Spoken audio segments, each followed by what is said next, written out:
Welcome. Today is the 1st of April, 2016, and while traveling recently, this is not an April Fool's joke, I managed to catch up with Father Chad Ripperger for another discussion like what we had last year.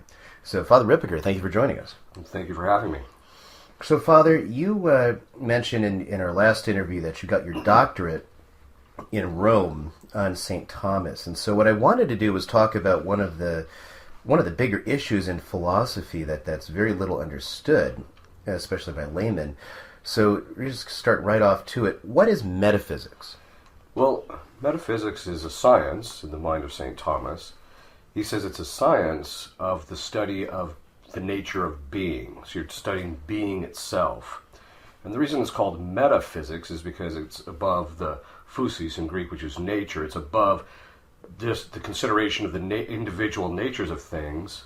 So it's not a science of, say, biology or something of that sort, but it transcends all of them by the most abstract consideration of being. So it includes things like what is existence, what is essence, what are accidents, which are those things which exist in substances, what's a substance.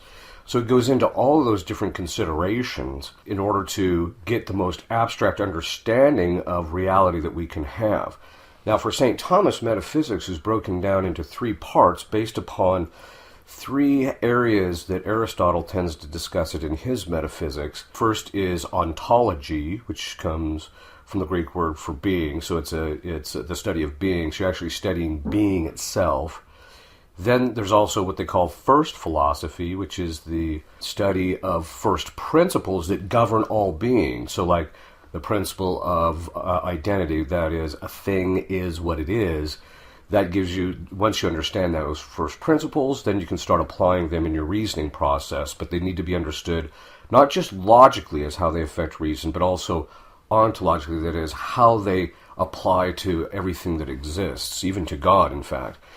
The last one is natural theology, that is, what we can know about God through the natural light of reason. And so those are the three areas of metaphysics.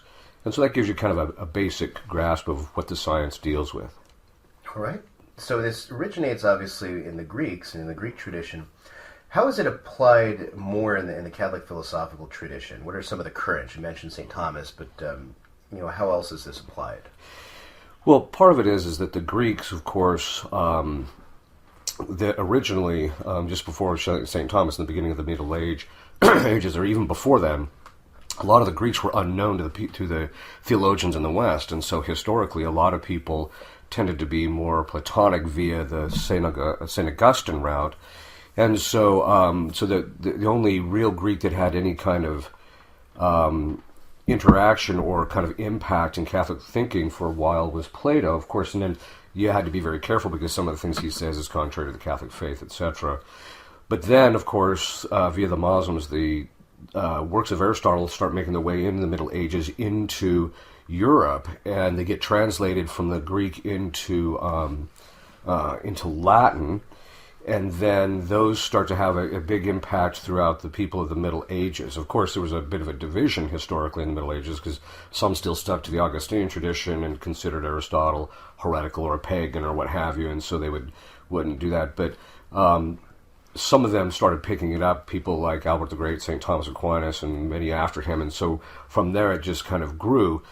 That meant that the philosophical tradition of the Greeks became slowly over the course of time, became the foundation and the terminology for even some Catholic thought, some areas of Catholic theology. And so that's where it ended up having quite a bit of an impact.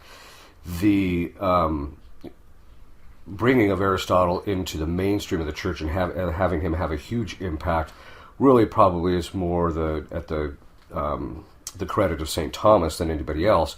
But others recognized it, even after St. Thomas had recognized the importance of Aristotle's works specifically, and a few other Greeks, too, had made their way into the Catholic intellectual ambit. Like Cardinal Bessarion. Yes. People like that. Okay. What are some particular errors in metaphysics that we deal with today? Well, there's the particular areas in metaphysics that you see today, we can just break it down. One of them was actually dealt with, if we start with natural theology. Some people don't think that you can know God through the natural light of reason, and so that was one of the things that was actually dealt with at Vatican I, primarily because of the Modernists, but it basically that you can know God through the natural light of reason, and in fact, St. Thomas, not only can you know that God exists, but you can actually know his attributes in large parts. Obviously, you can't know the things of the Trinity, but that's because, as St. Thomas says, that whenever God acts ad extra, that is outside of himself, he always acts as a unified cause in relationship to the three persons of the Trinity. So you can never fully divine that from the natural reality. This is one of the reasons we need revelation. But you can know quite a bit about God through the natural light of reason. So today, a lot of it is based, people's denial of the knowledge of God, and that you can come to knowledge of God, is ultimately rooted in certain metaphysical problems in relationship to reality. It's a common teaching among philosophers that what your cosmology is, how you view the physical world or the world around you, will determine what your understanding of God actually is. And so what's happening, as slowly but surely is, due to modern philosophers and a few other things, people's understanding of the real world has degraded their ability to actually understand understand things about God through the natural light of reason. Some of that also goes back to first philosophy. So in first philosophy, you have philosophers that would deny things like the principle of non-contradiction. In the end, was actually denied by Hegel, who said things are constantly changing. You go from a thesis to an antithesis, then to a synthesis, and the synthesis is the combination of the two contradictory positions of the thesis and the antithesis.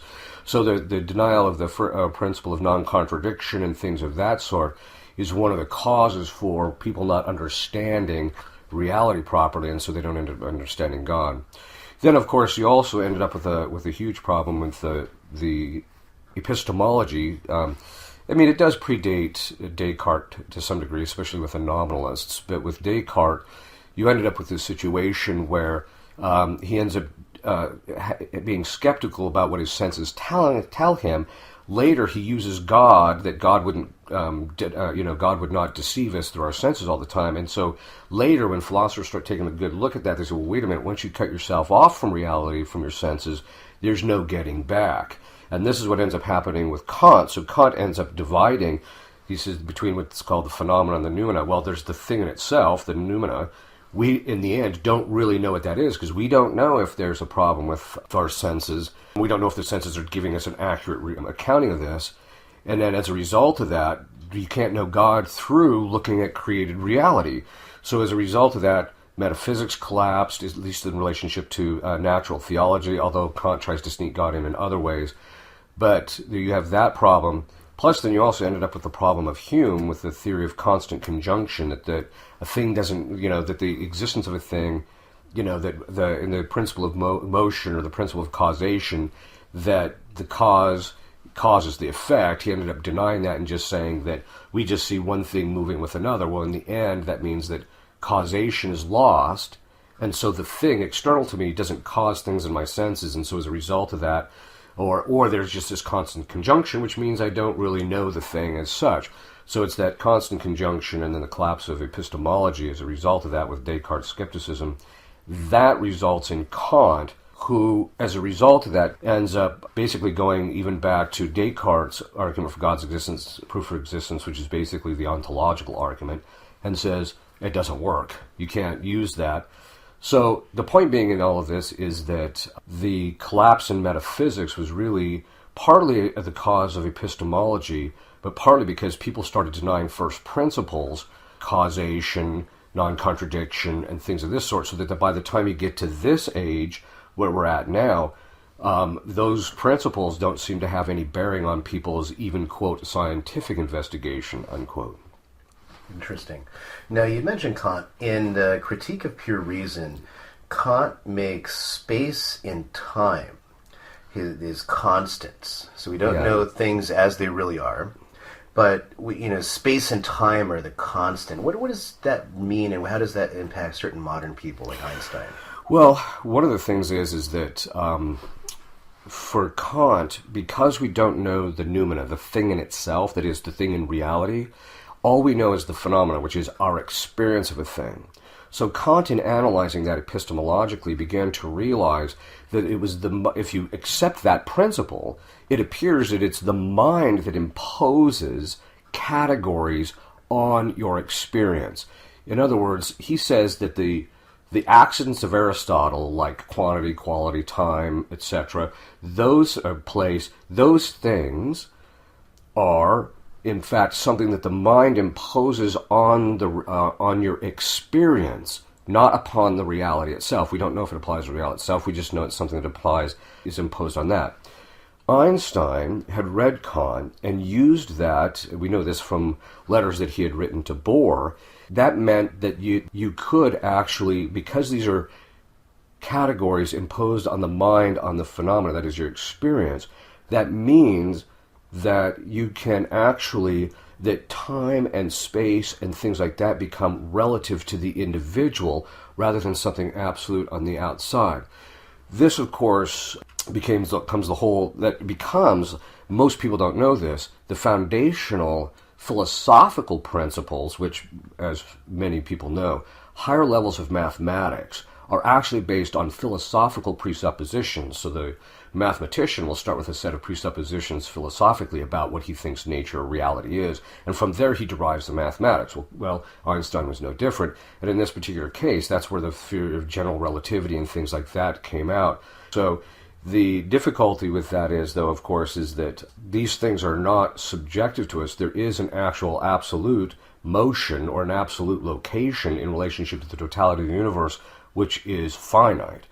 But that all being said, it has largely to do with the Kantian philosophical and even metaphysical understanding of these things that resulted in Einstein's theories, some of them which did reveal certain things, true, other things that ended up being false. Even like certain constants that he said these things are constants, we found out that they are not later.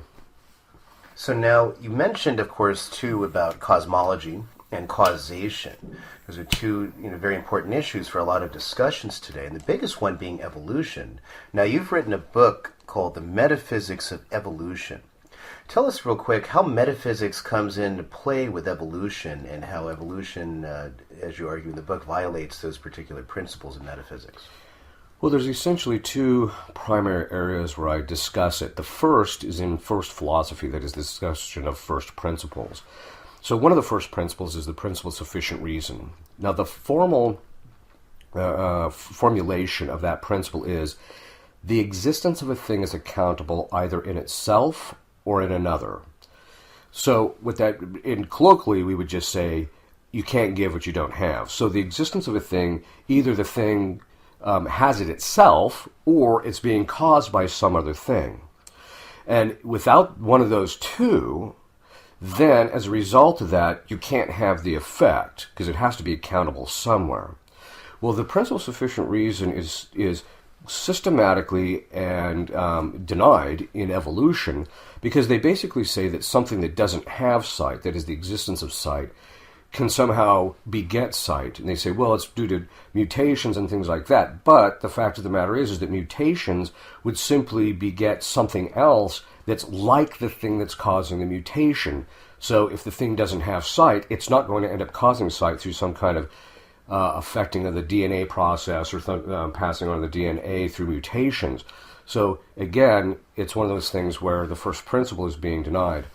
There's a number of first principles that it ends up denying, but one of them, one of the other sides of it is, too, as I deal with, is in ontology itself.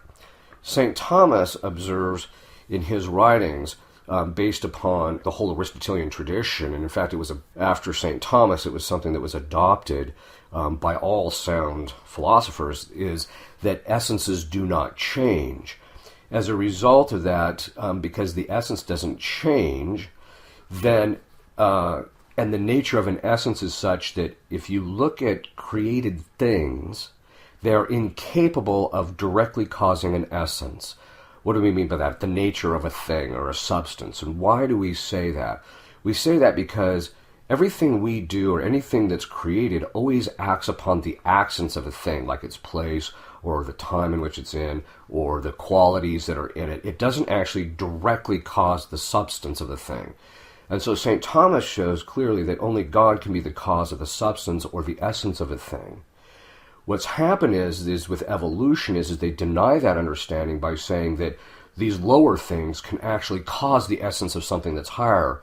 That's not only just a violation of the principle of sufficient reason, but it's a denial of it's the principle of sufficient reason in the sense if you don't have this existence, you can't cause it.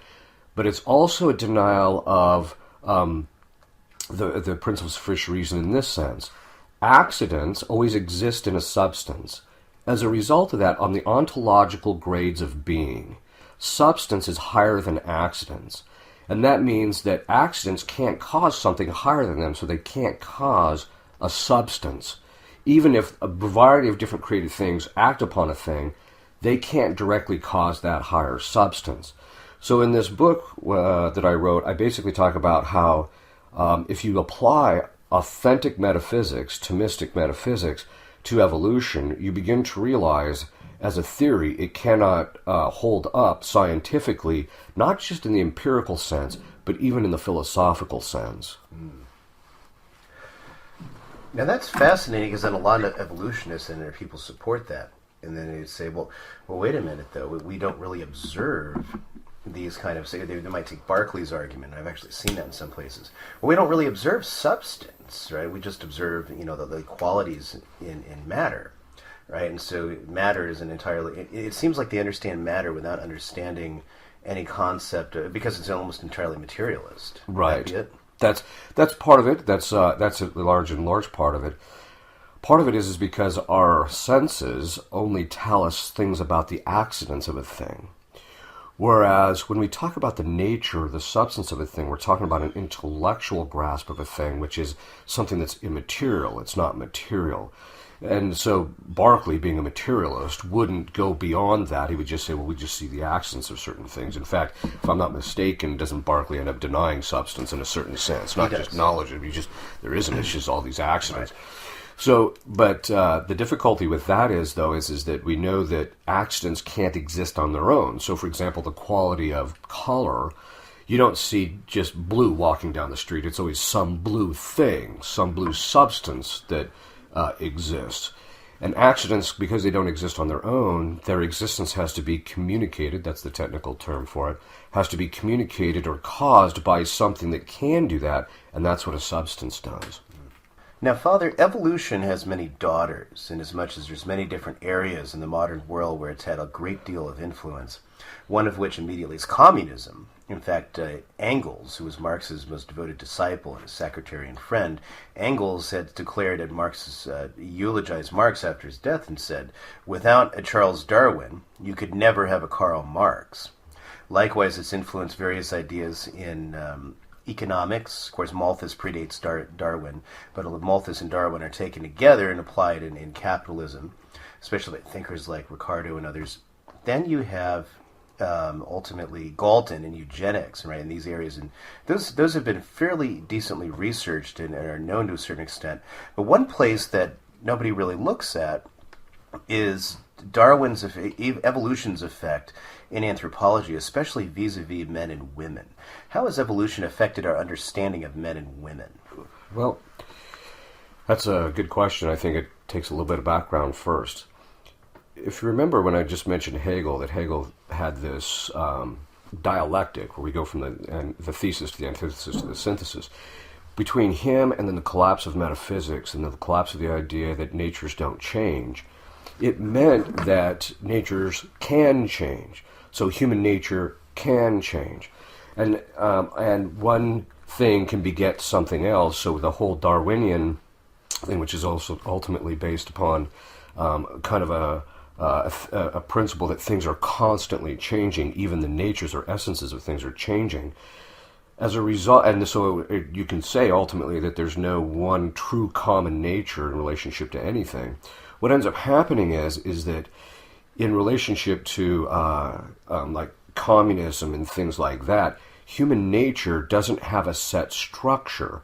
As a result of that, because it doesn't have a set structure or a set nature, there's no natural law which determines how human beings are supposed to behave, how they should be governed, things of this sort. And so as a result, then you can simply change or do anything you want in order to obtain the desired effect without taking into consideration that man has a natural inclination to certain things. So, for example, Leo XIII was very clear that human beings have a natural inclination to owning property, where communism denies that, and because of the fact that they don't have any concept of the natural law. So because there's not a set structure to any of this, it means that, then you can pretty much do anything you want, and human nature is changeable.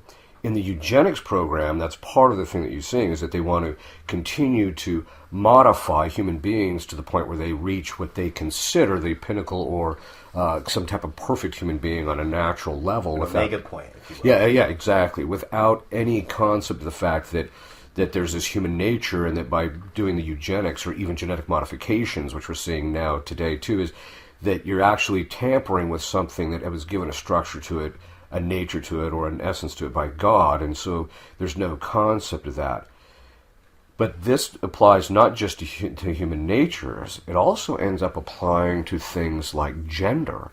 Gender no longer has a specific structure or a determinate structure, that human beings as such are not designed to be men and women, and that men and women, which is something I'm talking in a book that I'm writing about on the psychology of men and women, hopefully it'll be out, in the future, but basically it talks about how there's even a natural structure to masculinity and to femininity, and as a result of that, it has natural inclinations towards specific things. So men and women, one of the natural inclinations that men and women have is an attraction to the opposite sex. There's a natural inclination to the opposite sex. Well, once evolution enters into that picture and there's no set structure, then it doesn't mean anything as far as to be a man means a specific thing, to be a woman means a specific thing, and that you can take elements of both, or you can decide because I wasn't, that human beings were created a specific way. St. Thomas says, as part of the first category of natural inclination, the natural law, is that we have a natural inclination to preserve our being as it is.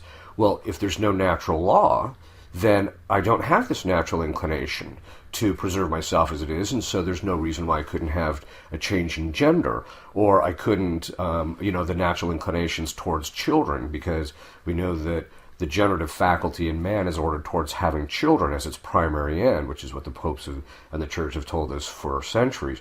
But that all being said, they don't see it having a different nature, and so things can change, things can become fluid, and in the end, various elements can be introduced. So evolution, being as part of that, and also means that man will eventually evolve to the point where these set things are no longer important or necessary. We may evolve to the point where, gender is just this whole admixture. This is why, you get on the internet and it's transgenders and homosexuals and lesbians, and then by the time it's done, it's, gender identity issues, and things have just completely gone all over the map because evolution has dislodged people from an understanding that the natures of things don't change, and as a result of that, people don't even think human nature is subject to that. They think that human nature itself can change, and so they don't see why we should be bound to those things from the past that every human being understood.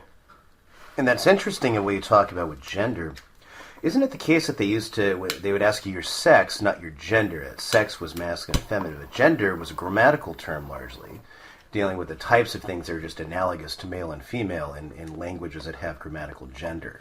Yeah, I think there's a real reason for that. I mean, this is partly my own speculation, but I think it's sound, and it's not, there's other parts of it that aren't. Some of the philosophers have pointed out that one of the upshots of Descartes is that he did not see the human being as the soul informing the body and making the human body be what it is, so that the body-soul composite was one substance. So he ended up thinking, kind of like Plato did, that the soul is one thing and the body is another. So what ends up happening is, and then the second thing is that this rationalism where you abstract from, you're not dealing with concrete things, but you're just dealing with abstractions or universals or concepts, what ends up happening is people's view of themselves starts becoming divorced from their actual body.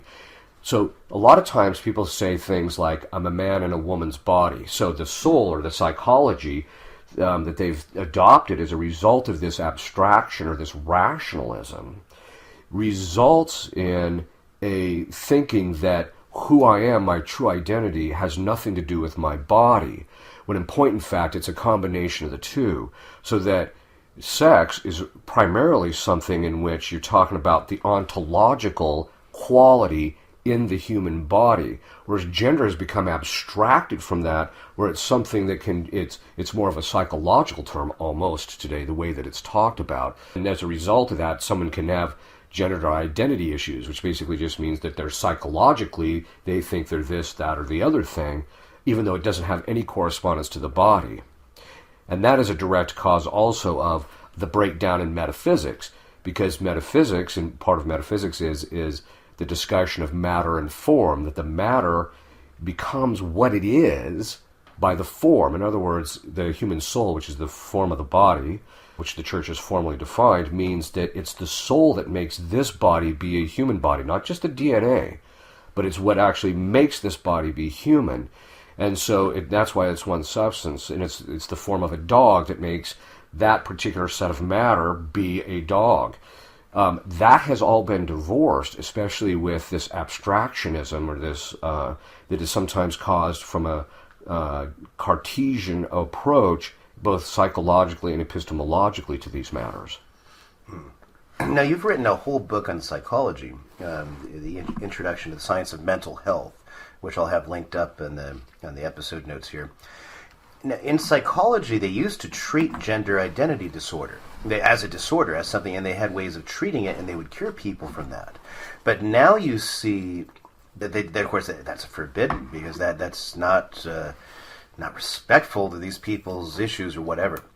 So now they don't treat it; instead, they encourage it. And you see this thing. I'll link this one too. This woman that thinks she's a cat.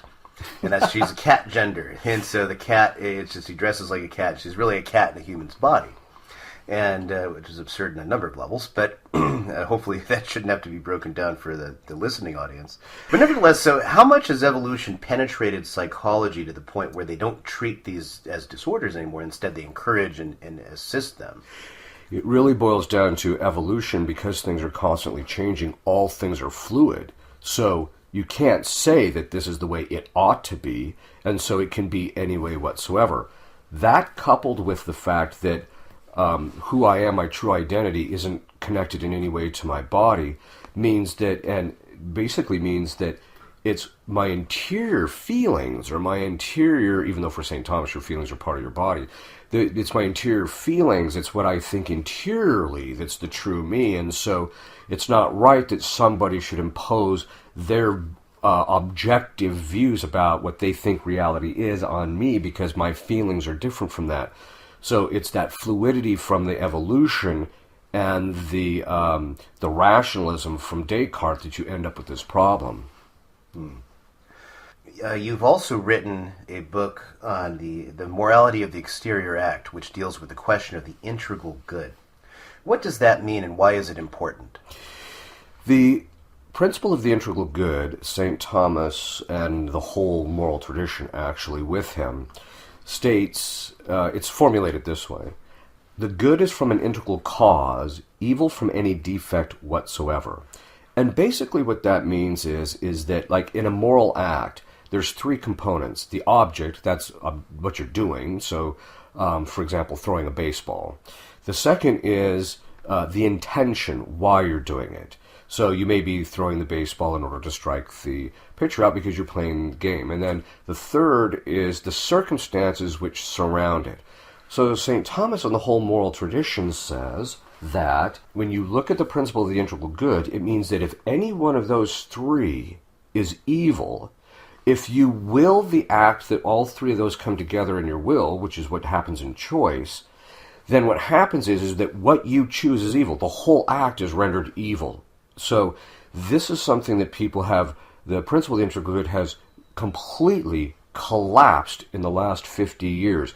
You see this all over the map. Everything from movies, where people will watch movies that are gravely offensive to God, but they don't think it's a problem that they're responsible for playing them, because of the fact that they don't see that, well, my intention is X, and therefore it's okay.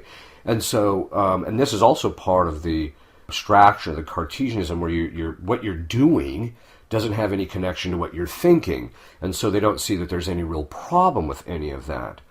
But this has also affected various areas of the church. It's affected ecclesiology, because in ecclesiology, they'll say one religion, some people now in the church will actually say one religion is almost as good as another, which is, of course, a Freemasonic principle, but they'll say that because of the fact that they reject the completely traditional principle that one false doctrine renders your religion false or evil. And so they reject those things. And so you're seeing that all come along. This is also being now applied even in all areas of morality, where people say, well, as long as my intention is good, then things are fine. And it's the principle of the integral good, which is why we know things like the ends don't justify the means. We know that that's true. So now, in regards to a more burning issue today, divorce and remarriage, you'll see a couple cases that'll generalize the different types of categories. So the first one will be a guy who dumps his wife and 3 or 4 kids and goes off with a younger, hotter, more attractive secretary. And then, everyone acknowledges that's evil. The guy's a scumbag. He's not going to have everyone coming out supporting him and saying, oh, yeah, you're a good guy.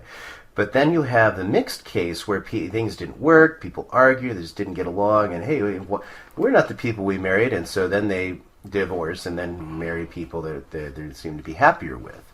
And there you have mixed results, and it's not so clear these people are scumbags, they're just flawed. Then you get to the third case, falling out maybe from the first, where you got the guy he ditches his wife and 3 kids for the younger, hotter secretary, or vice versa. And so now this woman is sitting there with 3 kids and is a single mom, which is one of the hardest things, and then remarries just because she needs to take care of the kids, it seems, and it's a strain. And that last one's probably the hardest case, because which will garner the most support. Yeah, she's doing the right thing because she's got, that's how people will say it. But based on what you're saying, they're all wrong. So especially with that last case, because the first is clear, and to anyone who's rightly ordered Catholic can see why the second's clear, at least you'd think.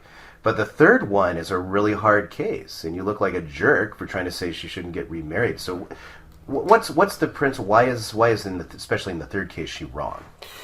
Well, before I fully answer that question, because I think that's a really good question, I think we have to first back up just a little bit. I want to talk a little bit about the psychology of sin.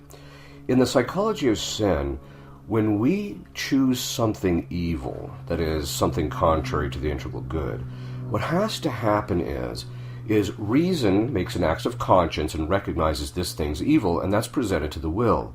St. Thomas says that you can't choose something evil as such. You always have to choose it either because it's really good or because it's under the appearance of the good. So what has to happen is psychologically, we know this from our own personal experience when we commit sin, the evil part, we move our reason to ignore that particular evil aspect of it so that we can focus only on the good, which is a sign, again, that we're inclined to the integral good, because if we weren't inclined to the integral good, we could just will both of them and it wouldn't be an issue. So what does this really mean? How does this connect it to the whole marriage question? Well, it is in this sense.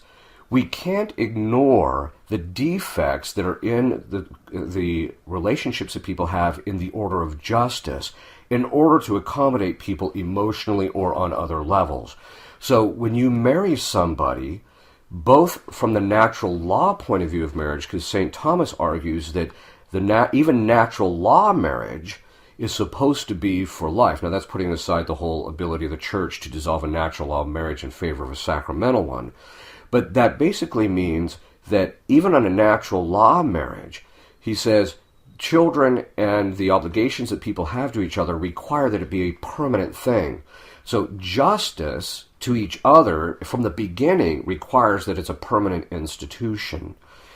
Then Christ comes along and adds on top of the natural law marriage, he adds the sacrament, and he says, what God has joined, that is on the sacramental level, no man can lay asunder. Not even the Pope can dissolve a sacramental marriage in which consummation has occurred.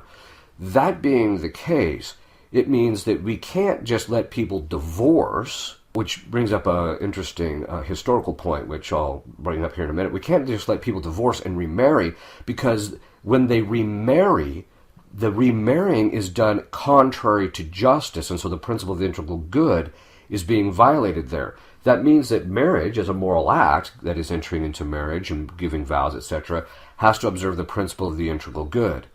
So, but what's interesting is, historically in the past, the church used to tell people, you could not civilly divorce your husband or your wife until the church itself had said that the marriage was null and void. Why? Because of the fact that the divorce was a public repudiation of the marriage, that the marriage no longer was binding, even on the, at least in relationship to the civil effects. Whereas the church's attitude is, no, as long as they're sacramental, there's still some obligations in relationship to the civil effects, even if they're suspended for a time because of abuse or some grave cause. That being the case, what's happened is after Vatican II, they inverted the process, where now if you try and get an annulment, you have to get the divorce first. So you have to publicly repudiate the marriage first in the eyes of other people before you can actually get the annulment. But that basically, what that means is though, even with these other people, justice has to still be served. So even with the woman who's in the hard case, whose husband was abusive, or she needed to get away from him because she had a grave cause, because he was being physically abusive to the children, and so she needed to live separately from him, justice still has to be served, and so she can't enter into another marriage without that integral cause being observed. And so what's happening is, and to go back to this whole psychology of sin, people tend today, not just with their own sin, but even with other people's sin, ignore the evil that's present in order to just focus on what appears to be good.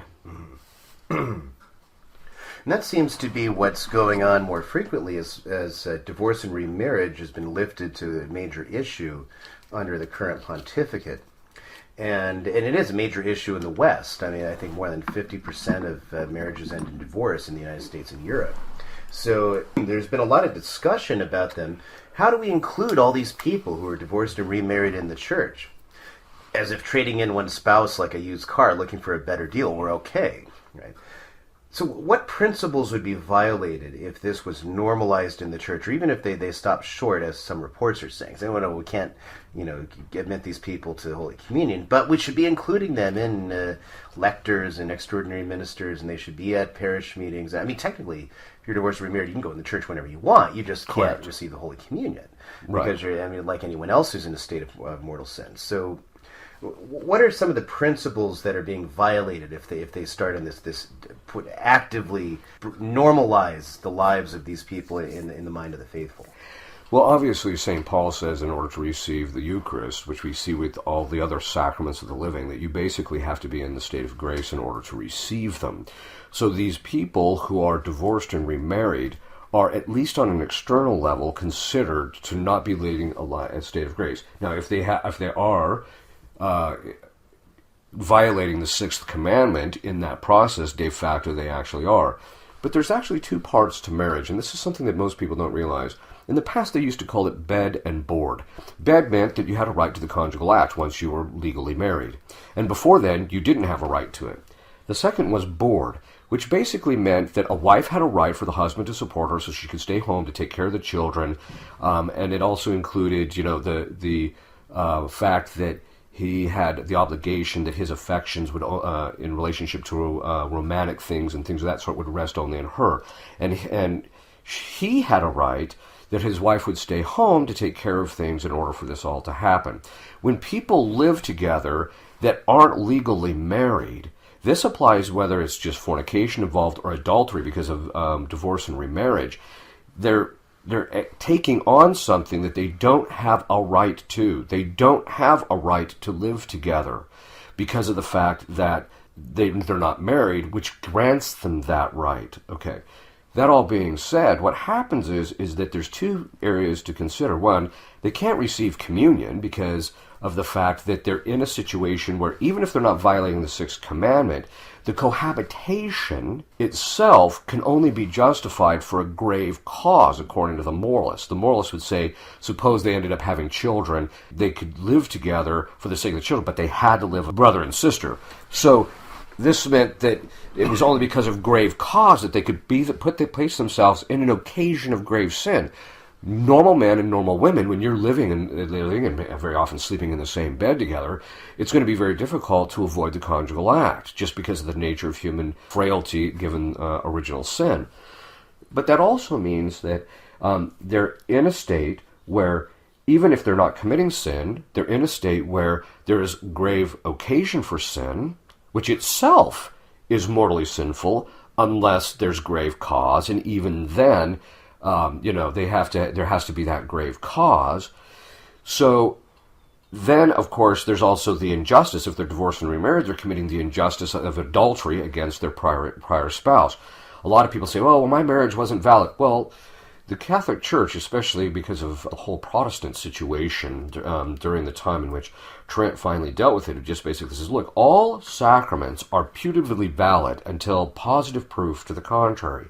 Your prior marriage is considered valid in the eyes of the Church until they prove positively that it's not there. Then you're free to marry the person, okay, which we call an annulment. The point being is that what people feel doesn't change the objective metaphysical reality of whether the sacrament is present or not. That all being said, it means that when it comes to the life of the Church, it means that they have to take the position that any other person who, what the saints used to call the peccatores, as the people living in the state of mortal sin, had to take. They still had the obligation to go to Mass. They could still go into church. They could still pray in God to ask them to help them to get out of the situation or whatever, or to ameliorate their situation.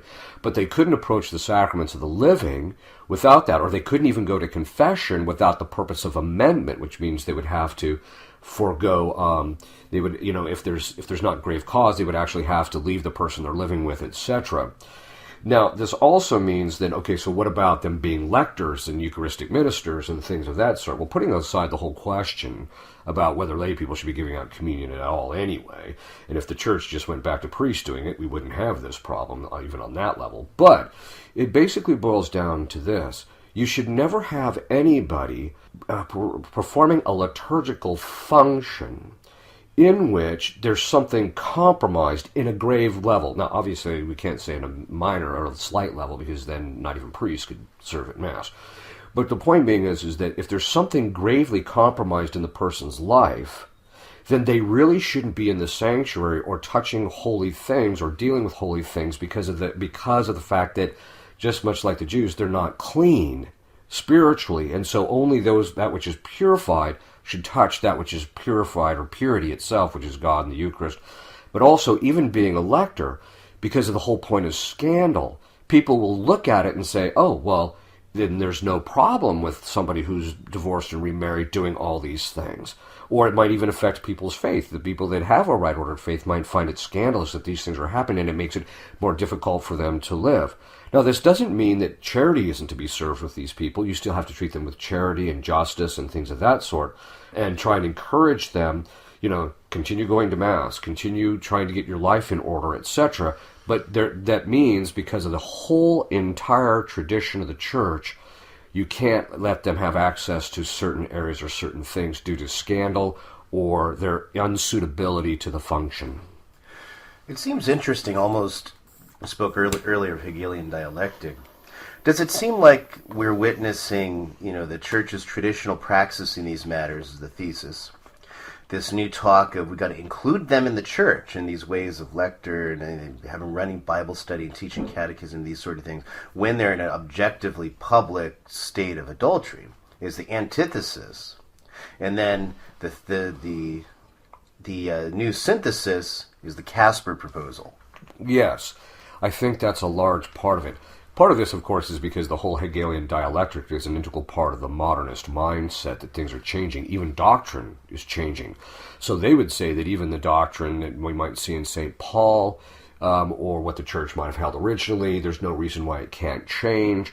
And so there's no reason why, in the end, we can't end up coming up with some type of a compromise, this synthesis of somewhere in relationship to this. And then, of course, once you get to that compromise becomes the new, or the new synthesis becomes the thesis in the ongoing process. So it becomes the thesis to the antithesis, and then to the thesis, so that as time goes on, the doctrine is constantly changing. So there's no reason, because doctrine is constantly changing, and because they have no concept of an objective metaphysics and all those things which we talked about earlier, they see no reason why the church just shouldn't change to accommodate where people are at.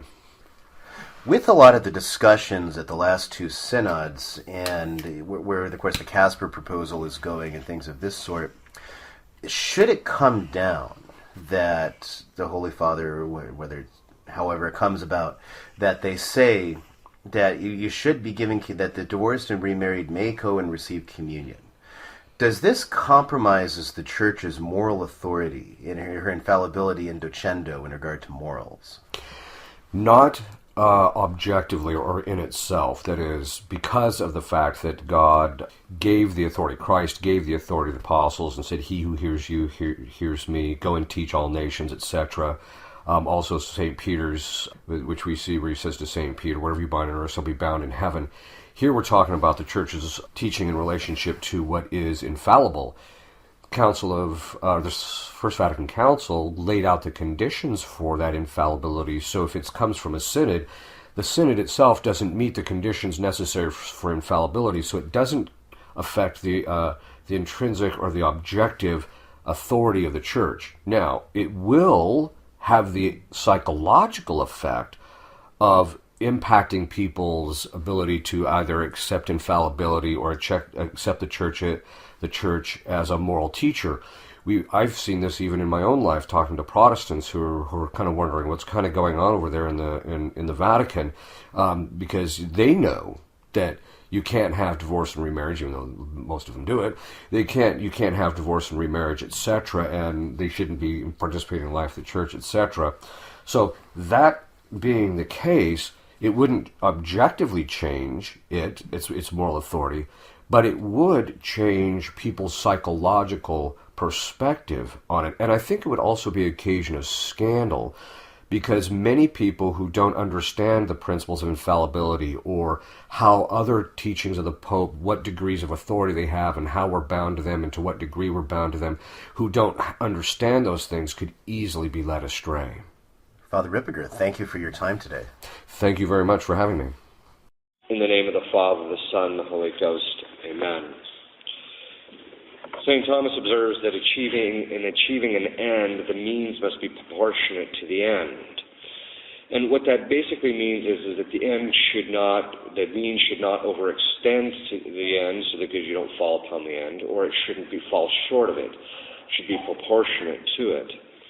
And when it comes to riches or to things which we own or possess, a certain measure is required, he says. Measure here means a certain moderation, so that we have neither more nor less than we actually need in order to achieve those things that are proper to our state in life, or which will help us to achieve God. The desire of external things is natural to man, as these things are for the sake of an end, and so God created these things so that we make use of them to achieve our ends. But this desire can go to extreme, either in the reception or in the conservation of them, insofar as a man acquires or retains more than he ought, or he allows his interior affections to rest more on them than he ought, insofar as he immoderately loves and desires some riches or things and delights in them. St. Thomas, for him, all this is connected to avarice, insofar as that consumerism and worldliness and things of this sort are merely forms of avarice. While avarice normally is connected to money, it is a bit broader than that, and a form of it is also connected to the immoderately desiring to possess things, insofar as we have more than we need or ought to have according to our state in life. Now, avarice, or this particular immoderate problem that people often have, is a vice which leads to other sins, he says, such as theft, because if you want things, you're going to steal in order to get them. Robbery, pursuits of other pleasures. In other words, people will try to chain things so that they can get certain pleasures out of them. A meanness, hardness of heart, or an inclemency, as he says, which is insofar as we are unwilling to mitigate the sufferings and needs of others by our own means, because we just want to retain and keep these things. Prodigality, waste. In other words, people will waste a lot of money acquiring something that's not worth a whole lot. Spiritual inquietude, because of our attachment to these things. In other words, they pull us this way and that when we're attached to them. Treason, as we see in those who are willing to sell out this country in order to make a buck. Parsimoniousness, that is, that a person doesn't want to spend any money or they're cheap. Unwillingness to share, or willing to defraud others, as we see in this country among those defrauding the elderly out of their retirements and things of this sort. It can lead to a lack of friendship because money or things become more important than people. A certain softness or effeminacy that can arise as people seek these things to make their life comfortable rather than seeking what is best for their virtue. Or even being cheap with God, as you see people who will spend, as I mentioned before, more on their Starbucks bill in a week than they give in the collection. All of these things arise against the virtue of what St. Thomas calls simplicity, and the authors, spiritual authors, call simplicity. Simplicity, according to the spiritual writers, is attached to the virtue of veracity, which places truth in speech, gestures, and all matters of being and living. In other words, veracity is the virtue in which we're truthful in all the things that we do, in what we say, and in things of this sort. Simplicity, in fact, is opposed to veracity because we interiorly wish something other than what externally we pretend to be the case. Those who are worldly or desire to possess a lot of things in order to seek their joy in them and happiness, do so other than God. So in other words, it's against veracity because as Catholics we know that our only true happiness rests in God, and yet we're pursuing all these things to satisfy us when they won't. Simplicity is contrary to complexity. And complexity in the spiritual life means that we bifurcate or split up our desires and affections between God and the world. It's a kind of hypocrisy, or what is sometimes called the sin of simulation. We come to Mass on Sunday and look all sanctimonious, but the rest of the week our solicitude is really about things rather than God.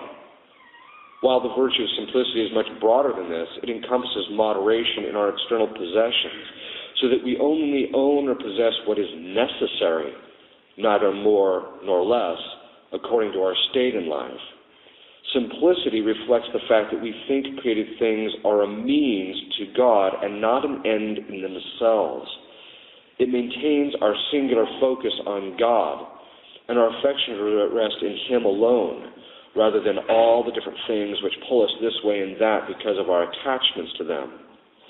Father Garrigou-Lagrange observes that this complexity in our lives constitutes an instability in its contradiction, especially in our interior lives. So the moral of the story is if you find emotionally you get upset because, somebody runs over your dog, or somebody destroys your petunias in the front yard. If you're getting upset about these things, it means that you don't have the virtue of simplicity or detachment. Those who went through the Depression are perfect examples of the virtues of simplicity. Many of them grew up and they were just the necessities of life were hard to obtain. So the idea of blowing large sums of money on things you don't need was just completely foreign to them. You see this, for example, my grandparents were that way. Before they died, they had the virtue of simplicity. They did not own anything they didn't need or didn't have a use for them within the short term, except for one thing, a television. Other than that, everything they had, they made use of. They didn't own anything. In fact, when they died, there was practically nothing to sell or get rid of because of the fact that they only owned what they actually needed.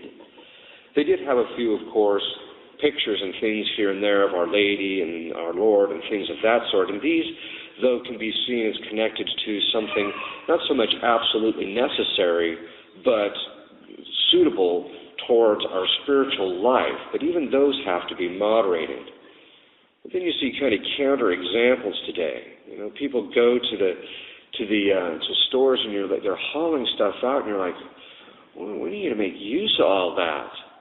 One time I was at this family's house because they asked me to bless it, and the upstairs was, kept and orderly and very Catholic looking with all the statuary and pictures and things of that sort. But when I went downstairs to bless the rest of the house, there was a room that was about 20 feet long, 12 feet wide, and the normal height. It was stacked. I mean, stacked. We're talking piled, 20 feet long, 5 feet wide, and 6 feet high with toys. You could have jumped inside it and swam to the other end. They were just something like, just the I bet you there were thousands, literally thousands. And I'm like, your kids don't need this. This is bad for them. This engenders in children affections and things other than God, and they're always looking to get the next best toy, that type of thing. Now, this doesn't mean that children shouldn't have toys, because this is necessary for their proper development, but only as a means to that, and not as some way of satisfying the kid all the time. Sometimes the kid's like, Mom, can I have this, can I have this, can I have this? You're standing in the line, can I have this, can I have this? And they just give the thing to the kid to shut him up when really he needs smacked. But the point is that this is something which is a real thing. Now, it doesn't mean parents have a legitimate natural law inclination to want to please their children in those things, but they have to be subordinated to virtue. A lot of times it's not. It's just to keep the kid quiet, and that's not good. So how do we gain the virtue of simplicity in our externals, which is part of the virtue also of modesty? Insofar as modesty is a virtue that regulates not just our dress, but all our externals. Well, there's a general principle. If you don't need it, don't buy it. That's the general principle. Now, a lot of times people will go to the store and then they'll buy all this stuff and then end up with buyer's remorse because they got so much stuff, they can barely get it into they're packing it into their car and it's hanging out the windows, etc. But the thing is, if you don't need it, don't buy it. Reduce your possessions down to what you really need. If you got stuff coming out your ears, get rid of it. If you don't have a use for it within a year, or haven't used it in a year, either sell it or get rid of it. Just keeping that stuff around is either a vice of hoarding or you're just a sign of attachment. You're just not letting loose of it. You have to work on detachment from these things. When it comes to things you don't need, such as certain things which might make living easier or more suitable or decorous within the family and things like that, stick to what is best and only what is truly going to help your family spiritually. If it's not, get rid of it. Recognize teaching your children proper moderation in these things is more work than satisfying their crying, whining, and their appetites, but it's your job. Your job as an adult, as a parent, is to get your child to the age of majority with a good Catholic faith and in a state in which his soul is endowed with virtue. It's not to have him to have everything under the sun. Prayer. If you're lifting your mind and heart to God, you're lifting it away from created things. And so that's one of the principal ways in order to gain the virtue of simplicity. In fact, people who have a life thoroughly imbued with prayer, where they're praying and that their real desire is to pray, find things an annoyance at a certain level. They're just not really interested in them. In fact, people ask me, Father, wouldn't you like $1 million? I'm like, no, it's like having a kid. It's something you got to take care of. You got to be worrying about it, because today people will rip you off if you're not careful, and plus you got to spend all this time trying to keep it away from the government and everything else. So it's more of a hassle than anything else. And it doesn't mean that somebody who can't make money ought not make money. It just means that you have to have detachment from it, and prayer will help that detachment. You have to recognize that these things cannot ultimately make you happy. Only God can. Plus, there's a matter of fear of the Lord. Worldliness and consumerism or covetousness of these things constitutes a sin against the Holy Ghost of fear of the Lord. Because fear of the Lord, St. Thomas tells us, is a turning away from created things and turning towards God. And this is one of the reasons why, too, people, because we're such a consumer society, this is why people are so incipient, in the sense that they are so unwise about their choices because of the fact that they simply are so focused on things that the principles of judgments are things rather than will this lead me to God or not. Those who are worldly, desire a lot of things, are actually turning to the world rather than God. And this is one of the real problems with complexity in the spiritual life. You see this even among traditionalists. Their heart is really split between God and things. Anytime you buy anything, ask yourself, will this help me or my children or my spouse get to heaven or not? If it won't, don't buy it. This is all a preparation for when things get bad. Because I think most people will recognize that it's all heading downhill for us here in the United States and in the world. And so when it all implodes, if you already have the virtue of simplicity, it won't bother you. You have to recognize you're not going to be able to continue this level of spending and possessing. The fact that people, when I read this, now whether it's true or not, I'm not so sure, but when I read that the average credit card debt in this country was $80,000, I'm like, we have a serious problem here. It's better to prepare your affections now by not having these things that you don't need than wait until they're taken from you or everything implodes and you suffer miserably because of all your attachments to them. To the simple of heart, not having these things won't bother them when it finally happens. In fact, it won't even affect them hardly. So you really have to ask yourself, because it's really ultimately a question, what are you going to love? Things or God? In the name of the Father, the Son, the Holy Ghost. Amen. In the name of the Father, Son, and Holy Ghost. Amen. Hail Mary, full of grace, the Lord is with thee. Blessed art thou amongst women, and blessed is the fruit of thy womb, Jesus. Holy Mary, Mother of God, pray for us sinners, now and at the hour of our death. Amen. Mother of divine grace. Pray for us. In the name of the Father, Son, and Holy Ghost. Amen. Jordan Allman, in his book Spiritual Theology, makes the following observation. He says that the world and the devil are our principal external enemies, but we bear within ourselves an internal enemy that can be much more terrible. The world can be conquered with relative ease by disdaining its pomps and vanity. The devil cannot withstand the supernatural power of a little holy water, but our flesh wars against us without ceasing. It wages war against us in two distinct manners, by its instinctive horror for suffering and by its insatiable desire for pleasure. The first is an obstacle to sanctification. The second can compromise our eternal salvation. While the desire for pleasure is a great obstacle to our eternal salvation, the horror of suffering is a great impediment to sanctification. Many souls who halt along the way to perfection do so because they have not dominated their dread of suffering. Only those who are determined to combat this tendency with an unswerving energy will arrive at the height of sanctity. This, Saint Teresa says, is an absolute indispensable condition for reaching perfection. Those who do not have the spirit for this can renounce sanctity, because they will never reach it.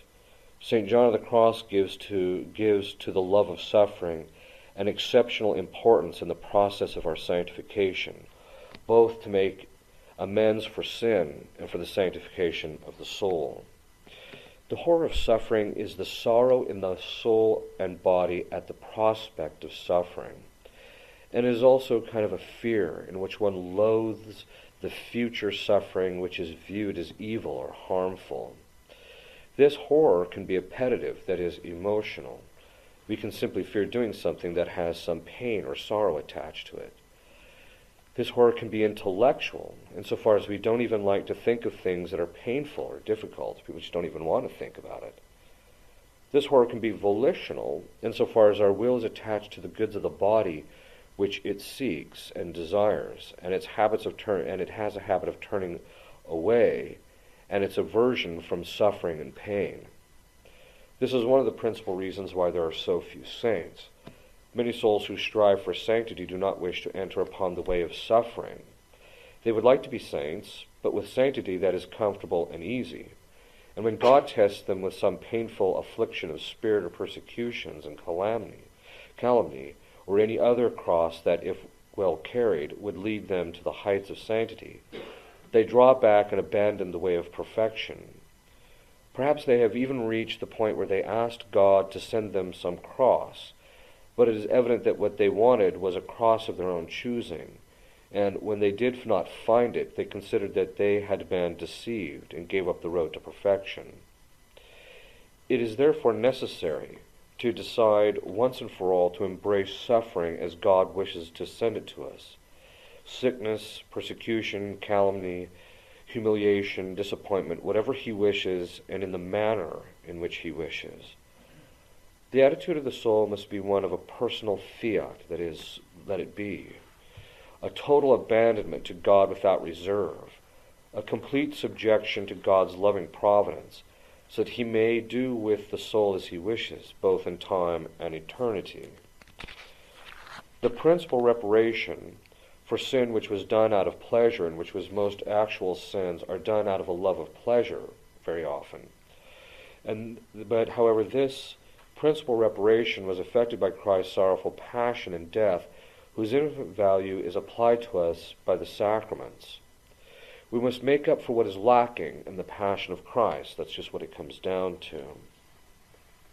Which means, as St. Paul declared, which basically he was saying, that we must contribute, that is, the members of the mystical body of Christ of this church must contribute by their cooperating with Christ and in their suffering, in their own redemption. Sacramental absolution does not free us from all guilt of punishment due to our sins. We no longer have sins, but except for in the case of perfect sorrow, and therefore it is necessary to pay back either in this life or in the next unto the last farthing, as he says in Matthew 5:26. Christ himself said, "If anyone wants to be a follower of mine, let him renounce himself and take up his cross and follow me." There is no other way. It is necessary to embrace suffering, to take up one's cross, and to follow Christ to the height of Calvary. Not to see there how they crucified him, but to be crucified at his side. There is no sanctification without crucifixion with Christ. St. John of the Cross was so convinced of this that he wrote the following words: "If at any time, my brother, any should persuade you, be he a prelate or not, of a doctrine that is wider and more pleasant, do not believe him, and do not accept the doctrine even if he were to confirm it with miracles, but rather penance and more penance and detachment from all things, and never, if you wish to possess Christ, seek him without the cross." The excellence of Christian suffering is evident from a consideration of the great benefits it brings to the soul. If well considered, sorrow and suffering ought to be more attractive to the Christian than pleasure is to the pagan. The suffering passes, but that one has suffered well will never pass. It leaves a mark for all eternity, both in the order of merit, because you're going to get a higher place in heaven, God will reward you better, but also in the purification of the faculties of the soul. St. Paul wrote to the Corinthians, "I treat my body hard and make it obey me." The flesh tends to dominate the spirit, and only by means of privations, that is, depriving the body of what it wants, not what it needs, but what it wants, can we reverse the order and make the flesh serve the soul. The more comforts and pleasures we give to the body, the more demanding it becomes. In effect, embracing of suffering trains the body, whose boss, reason's in control. This is what we're going to do. We're going to do the right thing. Doesn't matter if you don't get what you want. We're going to do the right thing. And the spirit, or more properly reason, is the one that has to be the boss here. The unfortunate thing is that because people lead a life of the appetites, they're just willing to be led all over the place. There is nothing that more readily detaches us from created things than the pains of suffering. People very often go through a very difficult suffering thing, and they realize when they came out of it that there's certain defects that they had in the past just don't seem to bother them anymore. Through the crystal of our tears, the atmosphere of this world appears dark and gloomy. Suffering configures us with Christ in a perfect manner, and sanctity does not consist in anything else but configuration with Christ. There is not, nor can there be, any way to sanctity that ignores or gives little place to the crucifixion of self. We talked about how bad self and disordered it becomes. Well, if you want the thing straightened out, you have to put it to death. Spiritually, of course. But it is not easy to reach these heights. Frequently, the soul has to advance gradually from one step to another until ultimately it acquires a love for the cross. In other words, it is normally a gradual process for people, although sometimes grace can overcome it, and a person can have a zeal for God which gives them a desire to suffer in order to be purified. But that's normally not the case. It's a habit. Mortification, St. Thomas says, or I should say be more accurate, penance is a virtue. You have to build up to the point where the person's always trying to be penitential, both in the sense of being sorry for their sin, but also in making up in their flesh what is lacking in the sufferings of Christ. That is, Christ could have purified and made everything perfect instantaneously. And in the last day, he will straighten everything out, except for those who go to hell, of course. But for the rest of us, hopefully, that are in heaven, everything will be straightened out. But that means that the effects of the passion of the cross, Christ, some of them he applies directly, but some of them he wants to come by mediation of our suffering. And so we have to be willing to suffer if we're going to make up for it. Suffering is not a good or an end in itself. In and of itself, it's not good. Otherwise, it wouldn't be suffering. And if somebody likes suffering for the sake of suffering, you have to, kindly hand them the straitjacket. But it is good, suffering is good, insofar as it produces in us spiritual perfection, or purification of the faculties and the merit of grace. So in other words, if it purifies us, helps us to become detached from certain things, then it's good. So it's good in its effects, not in itself, but in its effects. So how do we overcome this horror of suffering and have a thirst for suffering? 1, we have to have acceptance of our duties according to our state in life. You can never omit any of your duties because of the suffering or difficulty. One of the principal means by which people become holy is that whenever something that pertains to their duty comes up, they don't put it off, they just do it. Because if they put it off, that's usually a sign that I don't want to suffer this thing right now. So what should they do? As soon as it comes time, okay, this is the time to do it, I'm going to do it now. And just put away their what their passions want. This is the initial grade or degree, that is doing what is according to your duties, that is accepting one's duties. And it is absolutely necessary for everyone. One who neglects a serious obligation without any reason other than the inconvenience or slight difficulty involved commits a serious sin. If you're talking about something slight, it's another matter. But even in the matter of a light obligation, it is necessary to perform our duties in spite of our natural repugnance to them. Things are difficult. There is a reason why our Lord told Adam, that you're going to reap the harvest from the earth, but it's going to be filled with thorns and thickets. It's going to be very difficult. Some people neglect the duties of their state in life and nevertheless ask permission of their confessors to practice certain penances and mortifications of their own choosing. So if people are looking for penances, then what you should do is, first and foremost, start working on just being exacting in fulfilling your duties according to your state in life. The exact fulfillment of all our duties and obligations according to our state in life is absolutely indispensable for the crucifixion itself. You can't be neglecting your obligations and think that you're actually going to advance in holiness. It's just not going to happen.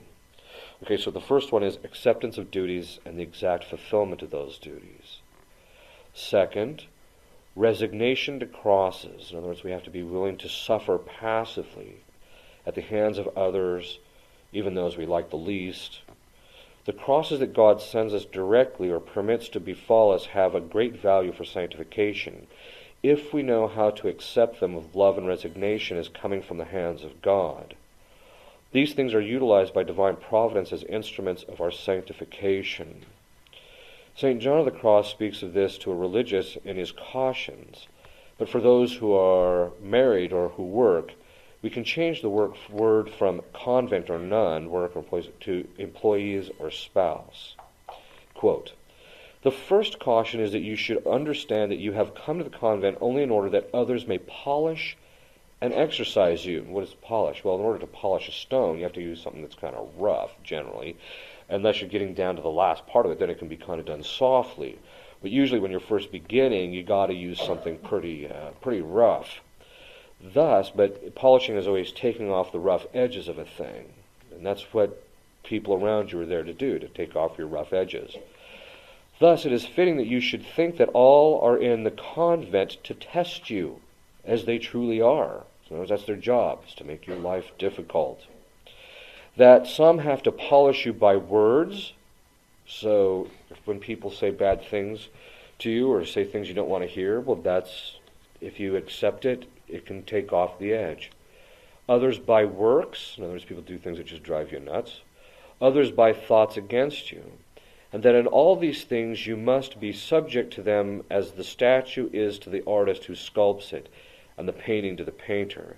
And if you do not observe this, you will never know how to conquer your own sensuality and sentimentality, nor will you know how to conduct yourself well with the religious in the convent, or we may say in your case, in the home. Nor will you ever attain holy peace, because you'll constantly be letting these things from the outside bother you. If you're perfect, it doesn't matter what goes on around you.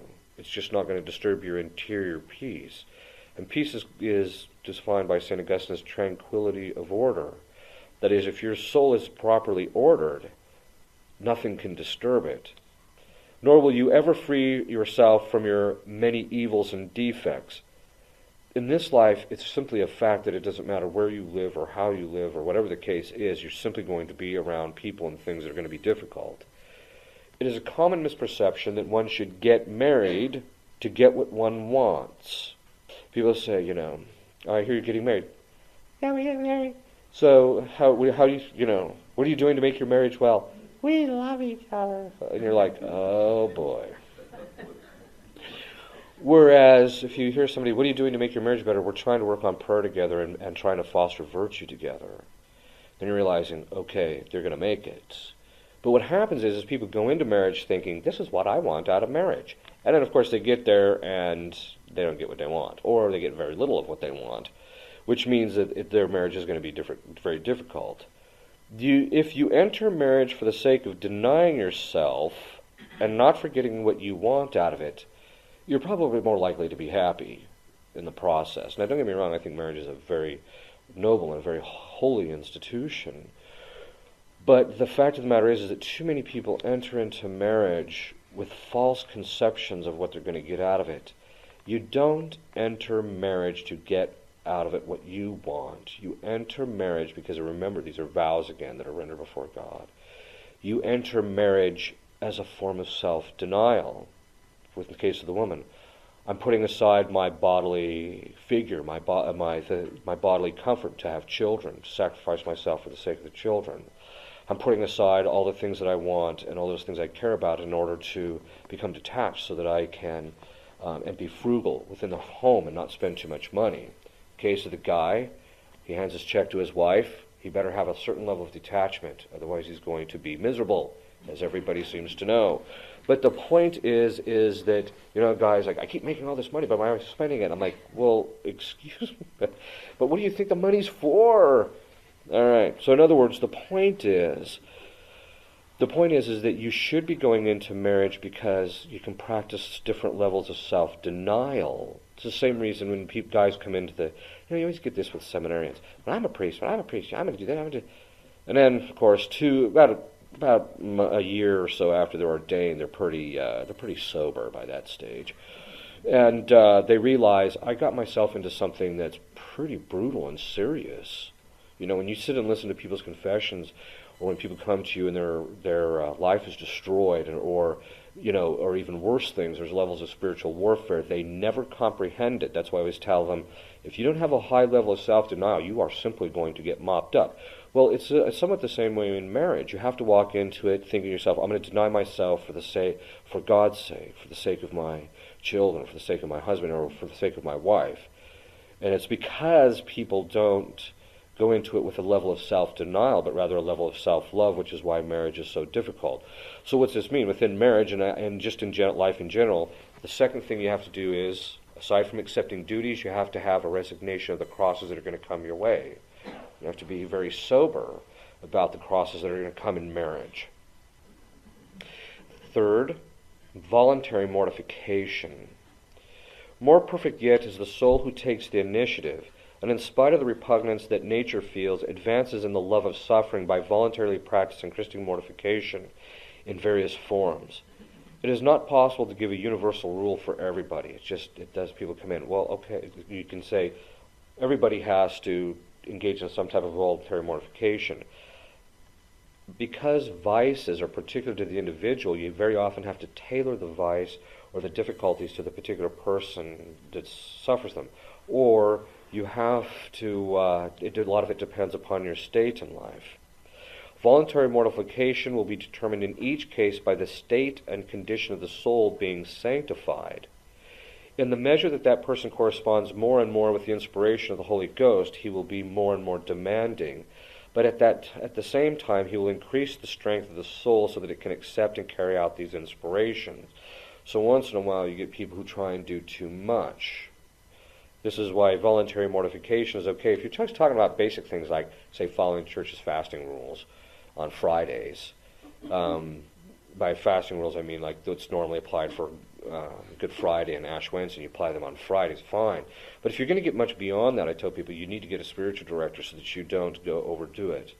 And sometimes with some people, they say, I want to do a mortification, I'll just tell them no. Because not that they're not capable, and not that it wouldn't necessarily be salutary, but the fact that they have to be denied and have to accept that is, be obedient, is very often more purifying. It is the duty of the spiritual director to watch over the soul and never impose sacrifices beyond the strength of the soul. He should also take care lest he limit the soul's desire for immolation and oblige it to be retarded, he says, instead of letting it fly on the wings of the eagle. In other words, people can overdo it, and it can end up actually causing more spiritual harm than good. In Greek, there's a term called hagiosthenia. And basically what it means is, it literally means tiredness of holy things. When people try and overdo it because they don't understand their limits, they burn out spiritually, and then they just get sick of it, and then they stop doing what they should normally even be doing on a day-to-day basis. So that's one of the things that priest has to do, is he has to keep the person from overdoing it. But most people's problem is they don't do it enough at all. Okay, so you have to take on voluntary mortifications.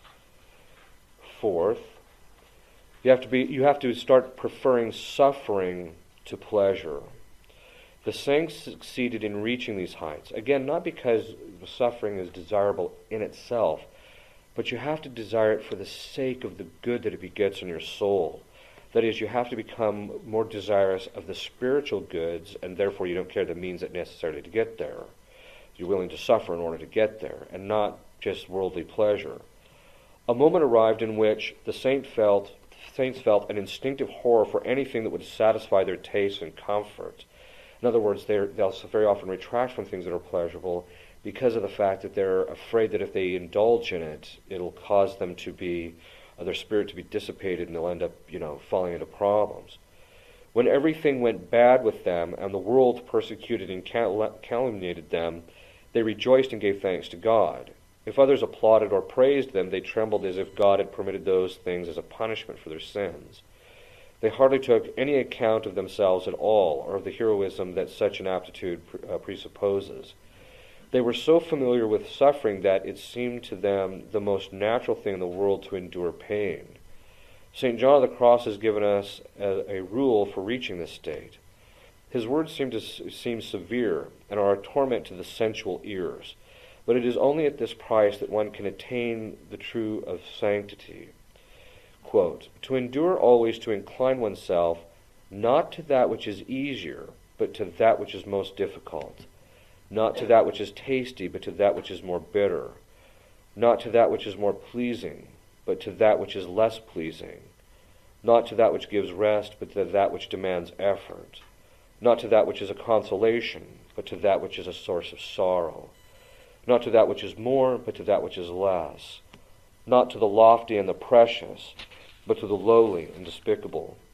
Not to that which is to be something, but to that which is to be nothing. So there should be a kind of a desire to take oneself out of the limelight, not to be seeking the best in temporal things, but the worst, and to desire to enter in all nakedness and emptiness and poverty through Christ and whatever there is in the world.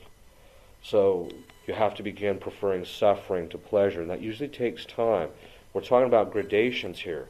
People usually, first thing they start out is, look, just do your duties in life. If you get that done, you're doing pretty good. And also they should have, then they can also start having resignation to crosses. So they have to be willing to do suffer passively. Third, then, of course, is voluntary mortification. But when you start getting to the point where they start preferring suffering to pleasure, that usually takes people a bit of time. And here's why. Penance, again, is a virtue. Anytime you have a habit and you perform the action to that habit, it gives you a kind of a pleasure. What people will find is that as they begin suffering and doing penance regularly, that they actually get a certain pleasure, not physical, of course, but a pleasure interiorly, because they're purifying themselves, they're doing the right thing, they're doing something that's in accord with virtue. But that takes time to develop, and most people never get there. Offering oneself as a victim is the next level.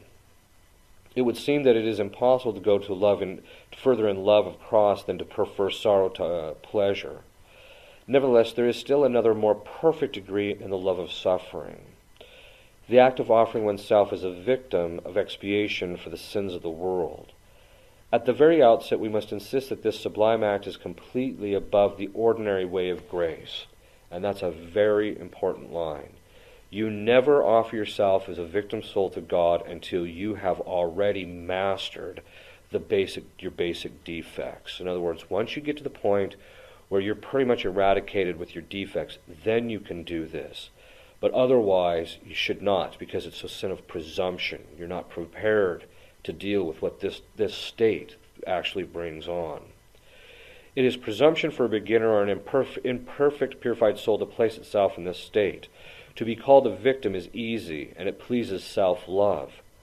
But truly to be a victim demands a purity, a detachment from creatures, and a heroic abandonment to all kinds of suffering, to humiliation, to ineffable obscurity, that I would consider it either foolish or miraculous, if one who is at the beginning of the spiritual life should attempt to do that which the Divine Master did not do except by degrees. I have seen people who do this, who are not prepared, and whose state in life did not permit it, and it turns out very bad. This is also one of the reasons why it's easier for people who are virgins, that is, consecrated virgins, or people who are specifically not married, or the celibate. It's easier for them to do it because they can accept this burden because of their state in life.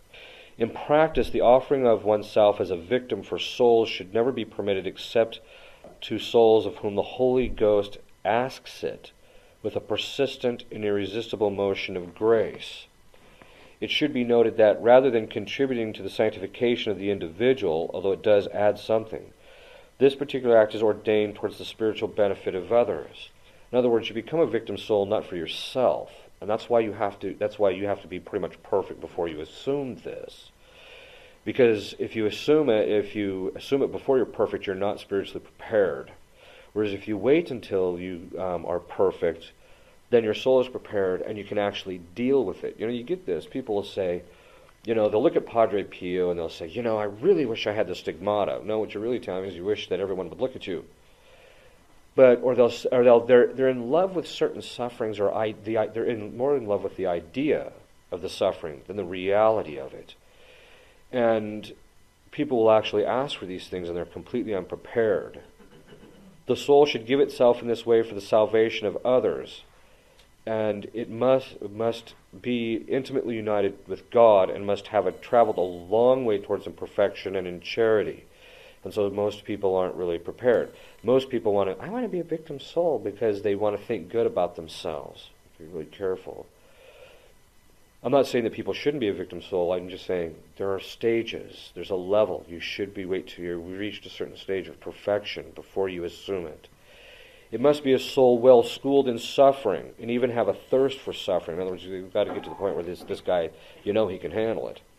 Under these conditions, a spiritual director could prudently permit a soul to make this oblation of self as a victim soul. And this is why I tell everybody, you never assume this state as a victim soul except under the direction and permission of a good and holy and wise spiritual advisor. Because what will end up happening is you'll just end up getting mocked up spiritually and a number of people with you. So you must be very careful. But these are the levels. It gives you an idea of where you're at. If you haven't even gotten to the point where you're fulfilling your duties in life properly, what are you trying to do to being a victim soul, you'll ask people. But it's also important for us to realize where we're at as far as our horror of suffering. Do we fear suffering? And if we do, then we need to stand back and start saying, okay, then there are certain things I need to do. I need to start purifying myself, taking on mortifications and doing these types of things in order to overcome this. And very often I'll ask people, what's the one thing that you're most terrified of? And then that's where I start heading. Not necessarily right away, but eventually we'll get there, is usually what happens with people. Not necessarily that I'm the person who has to cause the suffering, although I'm happy to do so if it's to your sanctification. But it has to be the type of thing that you have to get people to the point where it doesn't matter how bad the suffering is. They're willing to accept it. And again, not because suffering is good in itself, but because people have to desire. Perfect charity in its zeal desires that their soul be adorned with all of the perfections possible. And so there's a zeal and there's a desire to do mortification from perfect charity in order so that their soul can be properly adorned. And then once that occurs, then they can make the switch to suffering for other people. Now, one of the ways that you generally do purify your soul is also suffering for the sake of somebody else. But once it gets to the point where you're perfect, you don't need it for yourself anymore. Then you need it for other people. But we still need to start with ourselves, purifying ourselves. And that's never going to happen. You're always going to have tepidity or lukewarmness. You're always going to manifest self-love until you overcome this horror of suffering. If you'll kneel, I'll give you a blessing. Benedictio Dei omnipotentis, Patris et Filii et Spiritus Sancti, super vos et manet semper.